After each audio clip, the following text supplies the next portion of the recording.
Hello दोस्तों, स्वागत है आपका हमारे यूट्यूब चैनल मैक्स मैथ्स में। फ्रेंड्स, आज हम आपको पढ़ाने वाले हैं कक्षा 10वीं की प्रश्नावली संख्या 8, ऊंचाई और दूरी से संबंधित कुछ प्रश्नों के अध्ययन। दोस्तों, इससे पहले हमने आपके साथ इसी प्रश्नावली के कुछ वीडियो जो हैं वो शेयर कर चुके हैं, जिसमें आपको विविध प्रश्नमाला के प्रश्न संख्या 1 से लेकर के 21 तक के प्रश्नों का अध्ययन करवा चुके हैं। दोस्तों, आज हम प्रश्न संख्या 22 और उसके आगे के प्रश्नों का हल आपको करवाने वाले हैं। तो आइए शुरू करते हैं प्रश्न संख्या 22 और उसके आगे के प्रश्नों को।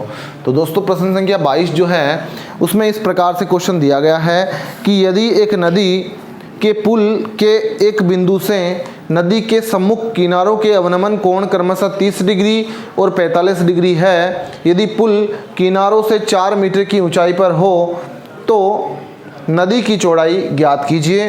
दोस्तों, यहाँ आपको नदी की चौड़ाई ज्ञात करनी है। तो सबसे पहले आप क्या करने वाले हैं, आप यहाँ डायग्राम बनाने वाले हैं।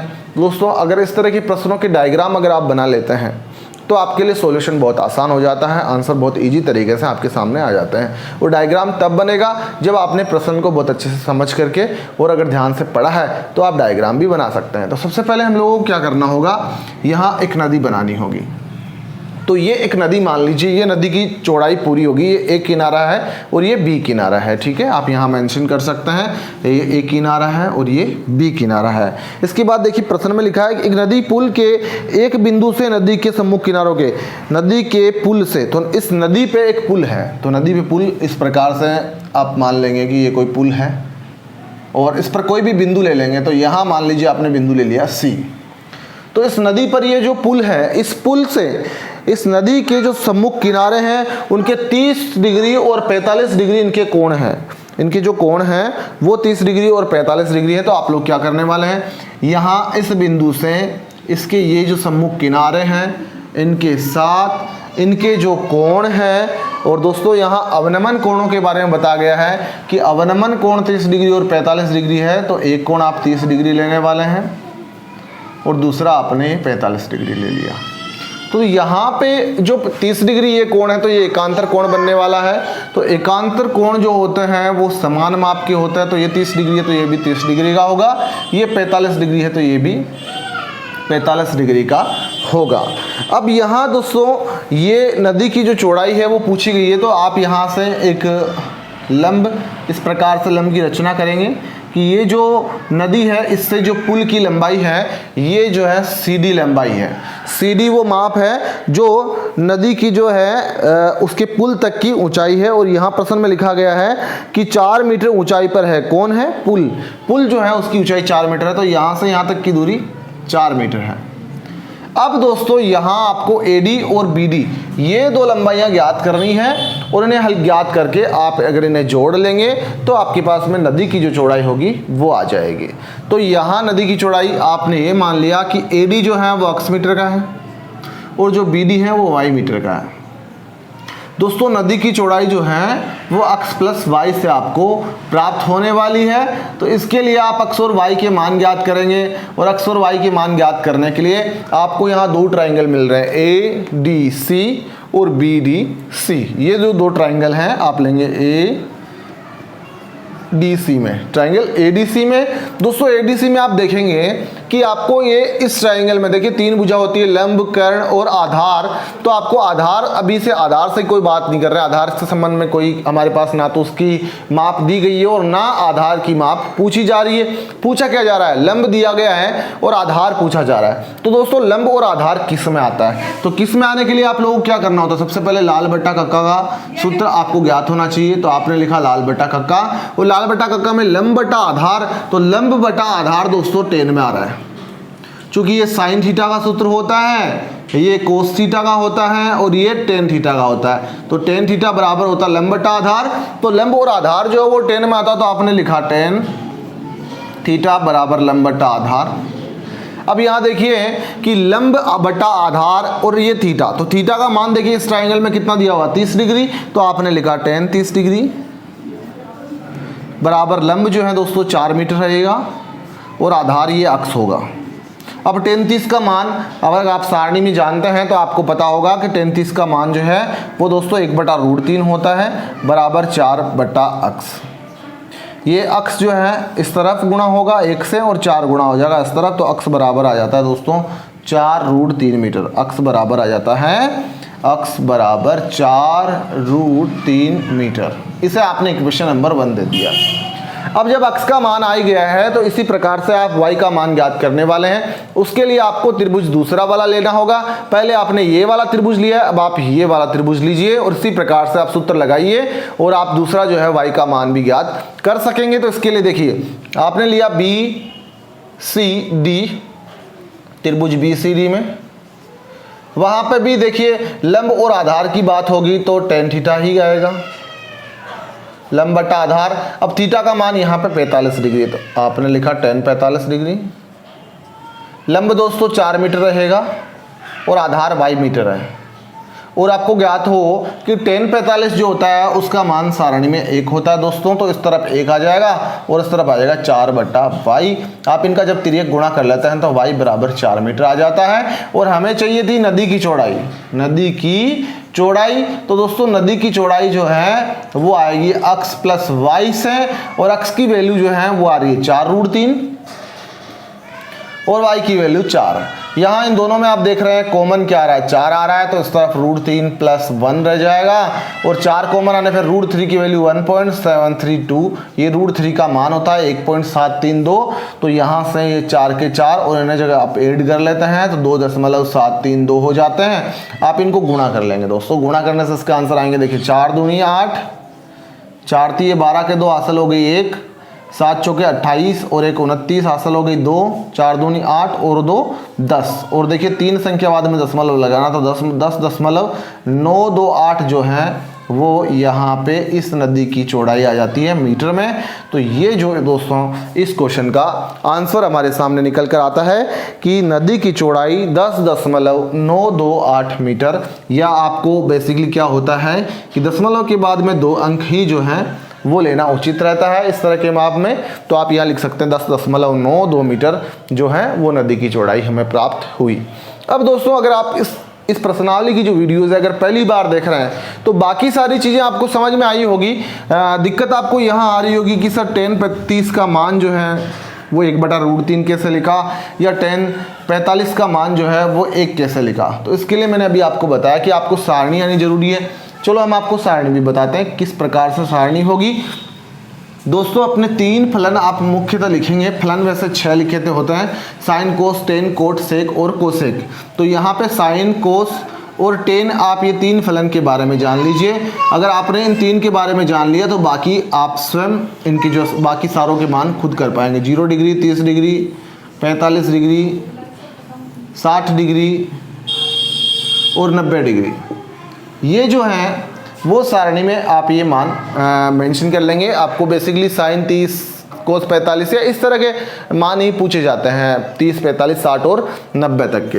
तो देखिए क्या होगा, तो यहाँ आपको सबसे पहले जो हैं वो ये ज्ञात हों कि जो पहली लाइन है अगर आप ये पहली साइन वाली याद कर लेते हैं तो बाकी सारे आप खुद को अपने आप ही लर्न हो जाएंगे। तो देखिए 0, 1/2, 1/√2, √3/2 और 1, इस प्रकार से ये जो सारणी के माप होते हैं साइन के, जैसे साइन 30 का मान हो गया 1/2, साइन 45 का हो गया 1/√2, साइन 60 का हो गया √3/2। तो अब आपको क्या करना है, अब आप इस तरफ से सारणी के मान यहाँ कोस में लिखेंगे, यहाँ से शुरू कर देंगे जहाँ खत्म किया वहाँ से। तो 1 लिख देंगे, फिर √3/2 लिख देंगे, फिर 1/√2 लिख देंगे, फिर 1/2 लिख देंगे, फिर 0 लिख देंगे। देखो पहले वाले की लाइन आपको याद हो तो दूसरा वाले में इस तरफ से शुरू करते हैं, फिर तीसरे वाले में केवल अंश लिखे जाते हैं। इसका अंश 1 है और इसका अंश √3 है, इसका अंश 1/1 है, इसका अंश √3/1 है। भाई √3 इसका अंश है, इसका 1 है तो √3/1 हो गया। इसमें 1 और 1 है तो 1/1 1 ही होता है, इसमें 1/√3 लिखा जाएगा। अब 0 में 1 का भाग देंगे दोस्तों 0 ही आएगा, और यहाँ 1 में 0 का भाग देंगे तो इन्फिनाइट आएगा, अनंत। तो ये जो सारणी के मान अभी देखो हमने लिखा था tan 30 का मान 1/√3, तो tan है 30 में जाएंगे तो tan 30 का मान 1/√3 है। यहाँ आप देख रहे हैं कि tan 45 का मान, तो tan से 45 पे जाएंगे तो आप देख रहे हैं tan 45 का मान दोस्तों 1 है। इस प्रकार से आप ये सारणी के मान यहाँ रख सकते हैं। तो ये था प्रश्न संख्या 22वां जो है क्वेश्चन, उसका हल। अब दोस्तों हम आपको बताने वाले हैं प्रश्न संख्या 23 का हल। तो आइए शुरू करते हैं। प्रश्न संख्या 23 जो है वो क्या है, किस प्रकार से उसका सॉल्यूशन हम करने वाले हैं। जहां लिखा है, एक व्यक्ति एक जहाज के डेक से जो पानी की सतह से 10 मीटर ऊंचा है पर खड़ा है, यदि वह पहाड़ी के शिखर का उन्नयन कोण 60 डिग्री तथा पहाड़ी के आधार का अवनमन कोण 30 डिग्री देखता है, तो जहाज से पहाड़ी की दूरी तथा पहाड़ी की ऊंचाई ज्ञात कीजिए। दोस्तों बहुत आसान प्रश्न रहेगा। आप इसका डायग्राम जब बना लेते हैं तो देखिए यहाँ लिखा हुआ है कि एक व्यक्ति है जो जहाज के डेक से, जो डेक जो है जहाज का डेक, तो आपने क्या कर लेना, पहले एक पानी की सतह बना लेनी है। तो सपोज दैट ये पानी की सतह है, ठीक है। इस पानी की सतह से 10 मीटर ऊंचा कोई डेक है। जहाज, डेक से मतलब है जैसे जहाज है, जहाज की जो ऊंचाई है, ये जहाज पर कोई खड़े रहने के लिए कोई जगह है जो पानी की सतह से 10 मीटर ऊंची है। तो ये पानी की सतह से 10 मीटर ऊंचा जो है डेक बना हुआ है। तो 10 मीटर ऊंचे सतह पर खड़ा एक व्यक्ति है, यदि वह पहाड़ी के शिखर का उन्नयन कोण 60 डिग्री, तो सामने देखिए जो ये इस तरफ खड़ा हुआ है, तो सामने की तरफ उसकी क्या है, पहाड़ी है।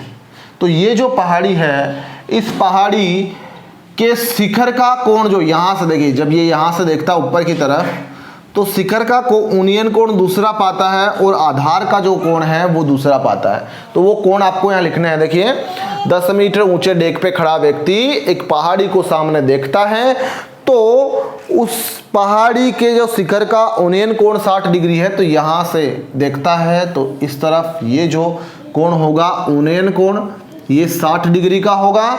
और यहीं आगे वाली लाइन में लिखा है आधार का अवनमन कोण 30 डिग्री होगा। देखिए इस पहाड़ी का आधार ये है, तो इसी बिंदु से इस आधार का अवनमन कोण ये 30 डिग्री होगा। देखिए आपको पता होना चाहिए, उन्नयन कोण नीचे बनते हैं, अवनमन कोण ऊपर की तरफ बनते हैं। तो यहाँ अवनमन कोण बन गया। अब जब ये 30 डिग्री का है तो यहाँ ये कोण भी 30 डिग्री का होगा, क्योंकि जेड में बनने वाले कोण हैं। एकांतर कोणों के माप सदैव बराबर होते हैं।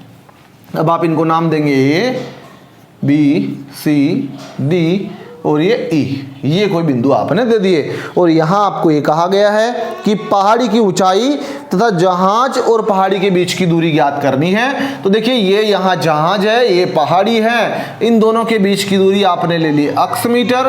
तो ये तो हुई जहाज और पहाड़ी के बीच की दूरी। अब दोस्तों यहाँ से यहाँ तक की दूरी 10 मीटर है, तो ये भी 10 मीटर ही होगी। और ऊपर जो बाकी ऊंचाई है इसे आपने h मीटर मान लेना है। और यहाँ से यहाँ तक की पहाड़ी की ऊंचाई रहेगी। तो आपको ये जो h का मान निकाल करके उसको आप 10 में ऐड कर देंगे तो पहाड़ी की ऊंचाई आ जाएगी। तो उससे पहले आप लोगों को दोस्तों ये जो AB है इसका मान आप फाइंड आउट करने वाले हैं। और कैसे करेंगे, देखिए एक भुजा दी गई है, दूसरी ज्ञात करनी है। बहुत आसान है, लंब दिया गया, आधार हमें ज्ञात करना है और लंब बटा आधार tan में आता है। तो आपने लिखा त्रिभुज ABC में tan थीटा बराबर लंब बटा आधार। अब दोस्तों लंब बटा आधार जो है वो लगने पर आप देख रहे हैं थीटा का मान कितना है 30 डिग्री। तो आपने लिखा tan 30 डिग्री बराबर लंब दोस्तों 10 मीटर है और आधार अक्ष मीटर रहेगा। tan 30 का मान आप सारणी में देख सकते हैं 1/2 होता है, सॉरी 1/√3 होता है। और यहाँ से 10 बटा अक्ष लिखेंगे, देख सकते हैं tan 30, ये tan, ये 30 में 1/√3। अब दोस्तों आप इनका तिर्यक गुणा करेंगे तो अक्ष जो है वो 1 से गुणा हो जाएगा। तो अक्ष बराबर 10√3 मीटर जो है ये यहाँ वो दूरी आ गई जो पहाड़ी और जहाज के बीच की दूरी है। अब अगर आप इसे आगे भी हल करते हैं तो ऐसा कर सकते हैं 10 को आप 1.732 से गुणा कर सकते हैं। और जब आप इन्हें गुणा करते हैं दोस्तों तो पॉइंट एक संख्या आगे खिसक जाता है, तो 17.32 मीटर जो है वो दूरी आती है जो जहाज से पहाड़ी के बीच की है। अब इसके बाद हमें क्या ज्ञात करना है, हमें ज्ञात ये भी करना था कि पहाड़ी की ऊंचाई कितनी है। तो दोस्तों पहाड़ी की ऊंचाई के लिए मैंने भी आपको बताया 10 को आप h में जोड़ देंगे तो पहाड़ी की ऊंचाई आ जाएगी। मतलब आपको h का मान ज्ञात करना होगा।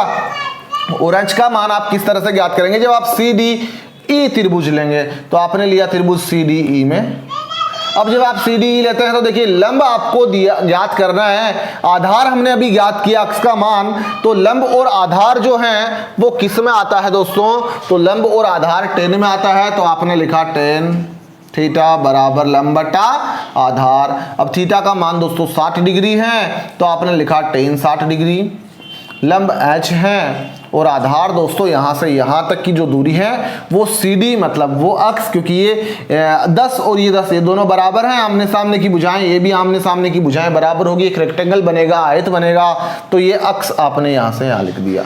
अब tan 60 का मान आप देख सकते हैं कितना है, √3/1 हो जाएगा, और h का मान आप ज्ञात कर रहे हैं, अक्ष का मान दोस्तों यहाँ देख सकते हैं आप कितना 10√3।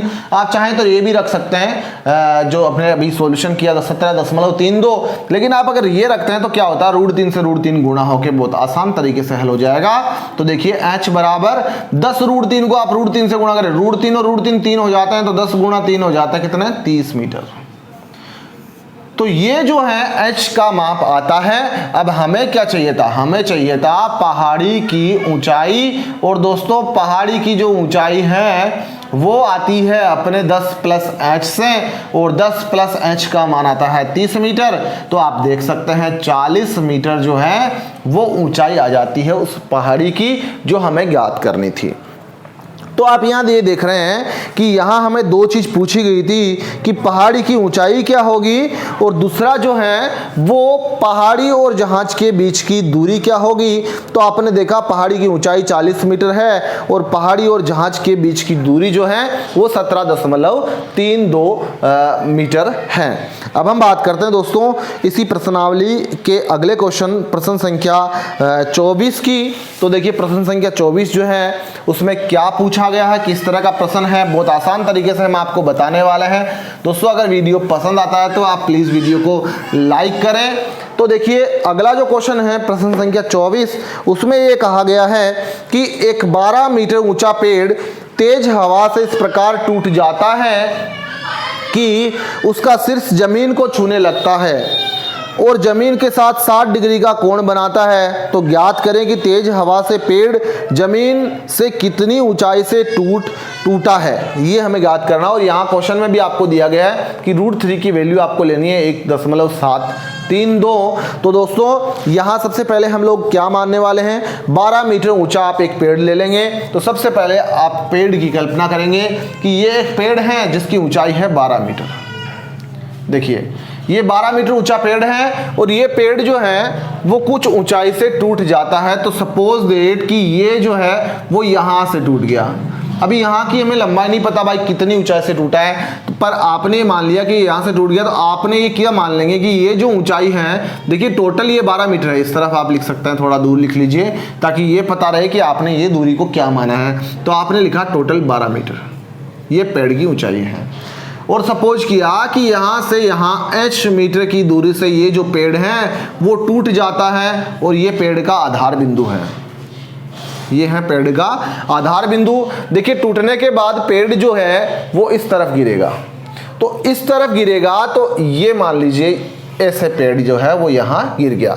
अब देख रहे हैं यहाँ और यहाँ की ये जो लंबाई होगी वो बराबर होगी दोस्तों, क्योंकि जितना ये पेड़ ऊपर से टूटा है उतना ही इस तरफ गिरा है। तो ये और ये दूरी जो है वो समान होगी, जितनी ये दूरी होगी उतनी ही ये दूरी होगी। क्वेश्चन को आप एक बार फिर से देख सकते हैं कि टूटा हुआ भाग जो है वो सिर्फ जमीन को छूने लगता है और जमीन के साथ 60 डिग्री का कोण बनाता है। तो ये जो टूटा हुआ भाग जब इस तरफ गिरता है तो ये 60 डिग्री का कोण यहाँ पे बनाता है। तो ज्ञात करें कि तेज हवा के कारण पेड़ जो है वो कितनी ऊंचाई से टूट गया। तो हमने ये मान लिया कि पेड़ जो है h ऊंचाई से टूट गया। तो दोस्तों जब ये पूरा 12 मीटर का है, यहाँ से यहाँ तक की h ऊंचाई आपने मान रखी है, तो ये कितनी दूरी बच गई, तो ये दोस्तों 12 - h मीटर रह जाएगी। अब कैसे रह जाएगी, देखिए आपने मान लिया ये पूरा 12 है और आपने कह दिया कि सर ये 2 मीटर ऊंचाई से टूट गया, तो बाकी कितना रह गया, बाकी 10 मीटर रह गया ना भाई। 12 में से 2 मीटर ऊंचाई से टूट गया तो 10 मीटर इस तरफ गिर गया, या 10 मीटर जो ऊपर वाला भाग है जो टूटा है 10 कैसे आया, पूरी 12 में से जो आपने टूटा है 2 मीटर वो आपने घटा दिया, तो 12 - 2 से 10 आ रहा है, तो 12 - h करना है आपको। h का जो भी मान होगा वो अभी सामने आ जाएगा। अभी ये टूटा हुआ भाग इस तरफ गिर रहा है तो यहां से यहां तक की दूरी 12 - h मीटर रहेगी। अब देखिए ये आपने ट्राइंगल ले लिया ए बी और सी। अब दोस्तों आप ए बी सी ट्राइंगल लेंगे तो आपने लिखा त्रिभुज ए बी सी में। अब ए बी सी में आप देखिए लंब और कर्ण, तो लंब और कर्ण किस में आ रहे हैं? लंब और कर्ण साइन में आ रहे हैं, तो आपने लिखा साइन थीटा बराबर लंब बटा कर्ण।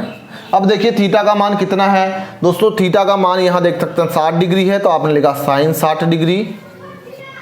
और लंब जो है वो यहां आप देख सकते हैं h मीटर रहेगा, क्योंकि आपने त्रिभुज ए बी सी लिया है और लंब h है, और जो इसका कर्ण है वो है 12 माइनस h, ये 12 माइनस h, ठीक है। और साइन 60 की जो वैल्यू है वो आप यहां देख सकते हैं, साइन ये 60 √3/2, तो आपने ये √3/2 यहां पे लिख लेना है साइन 60 की जगह। और ये हो गया h बटा 12 माइनस h। आप इनका तिर्यक गुणा कर देंगे, ये इस तरफ गुणा हो जाएगा, इस तरफ गुणा हो जाएगा, तो 2h से गुणा होकर 2h हो जाएगा। और √3 जो है वो दोस्तों 12 माइनस h से गुणा हो जाएगा। तो √3 को आप इस तरफ गुणा करेंगे तो 12 गुणा √3 12 √3 हो जाएगा, और h को आप √3 से गुणा करेंगे तो √3h यहाँ वाली स्थिति ये हो जाएगी। अब दोस्तों आप ये √3h इस तरफ किसका देखिए माइनस का है, इसे आप इस तरफ ले आइए तो इसका चिन्ह है वो बदल जाएगा, पॉजिटिव साइन हो जाएगा, तो √3h का प्लस 3h √3h हो जाएगा। ये 12 √3 है। यहाँ पे आप देख सकते हैं दोनों में कॉमन क्या आ रहा है? h कॉमन आ रहा है, तो h आपने कॉमन लिया तो 2 प्लस √3 ये रह जाएगा, और ये हो गया अपना 12 √3। ये h यहीं पे रखिए, और ये 2 प्लस √3 इस तरफ गुणा में हो जाएगा, इस तरफ भेजते हैं तो ये दोस्तों भाग में आ जाता है। तो 12 √3/2 प्लस √3 ये वाली स्थिति आती है। और आपको क्वेश्चन में ये कहा गया है कि आप √3 का जो मान है ये हमें गिवन है, क्वेश्चन में ये दिया गया है कि √3 = 1.732 आप लेंगे क्वेश्चन में, अगर आपको ज़रूरत पड़ती है तो हमें यहाँ देखिए √3 की जगह आप वैल्यू रखने वाले हैं जो हमें दिया गया है। तो आपने लिखा 1.732 और यहाँ पे लिख लिया 2 प्लस 1.732। दोस्तों इससे क्या होगा, आप यहाँ गुणा करने वाले हैं, तो देखिए आप 12 को 1.732 से गुणा करेंगे तो 12 दूनी 24, यहाँ पे 2 हासिल रह जाती है, 12 आती है 36, 36 और 2 38 हो जाते हैं, फिर हासिल 3 रह जाती है, 12 7 84, 84 और 3 अगर आप जोड़ते हैं तो 87 हो जाते हैं, 8 से रह जाते हैं, 12 कम 12, 12 और 8 20 हो जाते हैं, और इन्हें अगर आप जोड़ लेते हैं तो ये हो जाता है 3.732। तो यहाँ दोस्तों ये वाली स्थिति आपके सामने आ जाती है। और यहाँ देखिए 3 संख्या बाद में दशमलव है, तो यहाँ पे भी आप 3 संख्या बाद में दशमलव यहाँ लगाने वाले हैं। और अभी देखिए यहाँ पे भी 3 संख्या बाद दशमलव और यहाँ पे भी 3 संख्या बाद में दशमलव है, तो अगर आप चाहें तो इनका दशमलव जो है वो हटा सकते हैं, क्योंकि अगर आप ऊपर वाली संख्या का दशमलव हटाते हैं तो नीचे लगते हैं 3 जीरो, और जब आप नीचे वाली संख्या का दशमलव हटाते हैं तो ऊपर लगते हैं 3 जीरो। तो जब आप 3 जीरो नीचे और 3 ही ऊपर, तो 3 जीरो से 3 जीरो वापस कट जाते हैं। इसका मतलब ये हुआ कि दशमलव जो है वो अपनी जगह से हट जाएगा, उनमें कोई परिवर्तन नहीं आने वाला है। अब दोस्तों आप इस संख्या में भाग देंगे आप 20,784 में 3,732 का, तो दोस्तों आपके सामने संख्या निकल के आती है 6.4308 6.4308 मीटर। ये जो है वो ऊंचाई आती है इस h का मान जहां से जिस ऊंचाई से पेड़ जो है वो टूट गया। तो यहाँ क्वेश्चन में यही पूछा गया था कि पेड़ जो है वो कितनी ऊंचाई से टूट जाता है। तो दोस्तों h का मान जो है अपने पास में ये आ जाता है 6.4308। अब आप क्या करने वाले हैं, अब आपको ये भी अगर आप मालूम करें कि जैसे ये ऊपर की ऊंचाई जो है वो क्या होगी, तो आप जो है 12 में से ये जो संख्या आई है अपनी 6.4308 आप इसे सब्ट्रैक्ट कर सकते हैं, घटा सकते हैं, जिससे आपके सामने ऊपर की जो ऊंचाई है वो भी आपको निकल कर आ जाएगी, जिससे आप बता सकते हैं पेड़ कितनी ऊंचाई से टूटा है। तो दोस्तों ये थे इसकी विविध प्रश्नमाला के कुछ प्रश्नों का अध्ययन। अगर वीडियो पसंद आए तो प्लीज़ वीडियो को लाइक करें, और इससे पहले जितने भी प्रश्न हैं उनके सभी वीडियोज के जो लिंक है वो आपको डिस्क्रिप्शन में दिए गए हैं। अगर आपने अभी तक उनका अध्ययन नहीं किया और करना चाहते हैं तो जल्दी से जाकर डिस्क्रिप्शन से उनका अध्ययन कर सकते हैं। धन्यवाद।